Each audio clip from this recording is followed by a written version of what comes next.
How much time do you spend every day working on your dream? In the last 90 days, how many books have you read? In the last year, what new skill or knowledge have you acquired? What kind of investment have you made in you? You don't want it badder than you want to party. You don't want it as much as you want to be cool. Most of you don't want success as much as you want to sleep. Some of you love sleep more than you love success. And I'm here to tell you today, if you're going to be successful, you gotta be willing to give up sleep. There is no shortcut. There is no hack. There's no sweatless solution. You're gonna have to work. There is always weakness to work on. Always. A lot of them. Why would we allow ourselves to make easy excuses? Why would you allow that? Are you going to make today count? Because that's all you can control. And that's all that matters. It doesn't matter where you start, guys. It doesn't matter what talents you're born with. It's about where you finish. And this race isn't over. It's not over. You could still come in first in the marathon. But you gotta start today. You gotta start now. You have everything you have. Everything you need is inside you. But I realize that doesn't mean just because you don't think you're good enough, doesn't mean you can't be good. Doesn't mean you can't be great. Doesn't mean you can't carry on. But it's not gonna always be like this. Your condition is not your conclusion. Nothing is impossible. So you have to decide before you leave, what's that first thing that's been impossible for you?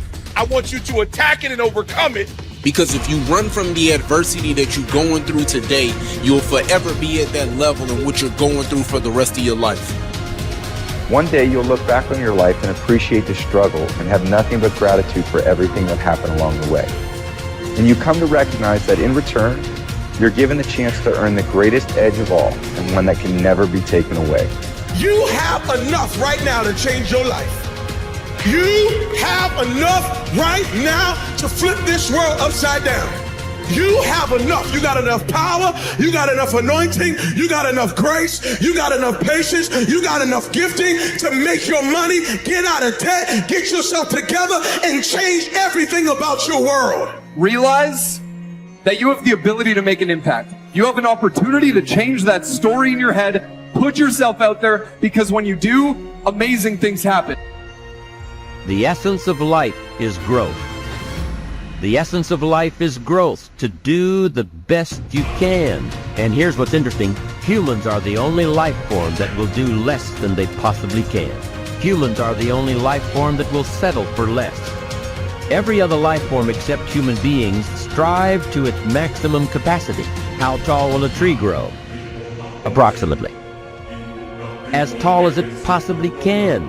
You never heard of a tree growing half as high as it could. No, trees don't grow half. Trees send their roots down as deep as possible, stretch their limbs up as high as possible, produce every leaf possible and every fruit possible. As a matter of fact, you never heard of a human physically growing half. We keep growing until we're done. Now that's a part of life we can't control. It's genetically coded. And that's probably why we keep growing till we're done. Because we can't control that part. It's the rest of our growing that we control. The growing of our minds, the expansion of our minds, that we can control. And that's what tends to get away from us. All life forms inherently strive to their max except human beings. Now, why wouldn't human beings strive to their maximum possibility? Here's why. Because we've been given the dignity of choice. It makes us different than alligators and trees and birds. The dignity of choice makes us different than all other life forms. And here's the choice: to become part of what we could be, enough to get by, or to become all that we can be. My best advice for you is to choose the all. Earn all you can, make all the friends you can, read as many books as you can, develop as many skills as you can, see as much as possible, do as much as possible, make as much fortune as possible, give as much of it away as possible. The max. There's no life like it. I'm telling you, once I got on track, I've never looked back. Pick up the challenge. Go for it. Take the best of the two easies. Take the route of it's easy to get ahead. It's easy to do all you can. It's easy to succeed. It's easy to have financial freedom. The more you do, the more you get. See, if you're playing it safe, you're not going to win. If you're playing it safe, like that old saying, you know, you were taught when you're a little girl, better to be safe than sorry. Well, that's a bunch of crap. It's not better to be safe than sorry. It's by trying things that you figure out how far you can go. You got to get outside the box. Like it's reported, Edison tried 3,000 ways before he built the incandescent light. He said he didn't fail 3,000 times. He said there was 3,000 different steps to building a light bulb. Well, there's different steps to get to where you're going. And I really do treat winning and losing exactly the same. I do not let it upset me. Do you think that's a big part of why you're so successful? Well, it's part of why I enjoy it. Yeah, I think it is, because I'll try anything. Like if I'm into an idea, the idea of losing never enters my mind. See, I have worked with giants. I had the good fortune of working with Sir Edmund Hillary. He was the first man to stand on top of the world. And I worked with him on 3 different occasions. And the only difference in Ed Hillary and Bob Proctor is in his side. Now, he's gone now, but he was a big man. And he shook hands with me. His hand wrapped right around mine. I felt like a dwarf, you know. And talking to him, like it never entered his mind he wouldn't get to the top of the mountain. But he failed in 1951. He failed in 1952. It wasn't until 1953 that he got to the top of the mountain. Now, people had died for centuries trying to do that. He said, I knew if I could see it in here, I could hold it out here. Stella Mann wrote that in a book.